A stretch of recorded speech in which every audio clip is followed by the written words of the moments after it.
Ngayong araw ay samahan niyo ako na puntahan ang Malacanang Palace dito sa Ilocos Norte. Ang ancestral house ng mga Marcoses ay isa sa mga dinarayong lugar dito sa Ilocos. Pagbungad pa nga lang ay makikita mo na ang napaka-engrande nilang stairway. Nandito rin ang portrait ni late President Ferdinand Marcos at ng kanyang may bahay na si Imelda Marcos. Dahil sa malapalasyong istruktura, tinagurian itong Malacanang Palace of the North. Bukod sa makalumang disenyo ng bahay, makikita nyo rin dito ang iba't ibang imahe at kagamitan na magsasaad ng kasaysayan noong panahon ng mga Marcoses. Mula sa mga personal na gamit hanggang sa damit ng ating dating First Lady. Ilan lang yan sa mga makikita mo dito sa museum. Pati nga tabo at almirez ay sinama nila dito sa museum. Bawal nga palang hawakan yung mga gamit dito. Strictly sight viewing lang, bawal itong hawakan. Bawal din upuan ang mga couches at bawal higaan ang kanilang mga bed. Kung balak nyo nga palang pumunta dito, ang entrance fee ay 70 pesos at 50 pesos naman kung ikaw ay student or senior citizen.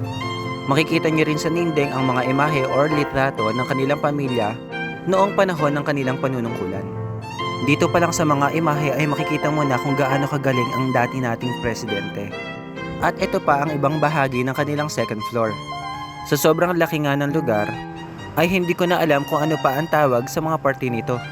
Maaaring dito rin ginaganap ang iba't ibang selebrasyon ng pamilya ng Marcoses. At sa silid naman nito makikita ang office ng ating dating presidente. Nandito rin ang iba't ibang kagamitan na ginamit ng pamilya noong sila ay pumupunta sa iba't ibang lugar dito sa Pilipinas. Sa silid naman ito makikita ang pakikipag-ugnayan ng dating presidente sa mga pinuno ng iba't ibang bansa.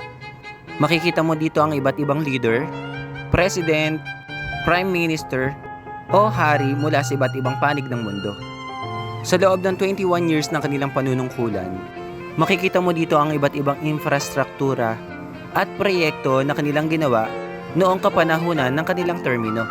Kaya kung mapupunta kayo dito sa Ilocos Norte, huwag niyong kalilimutan na puntahan itong Malacanang Palace.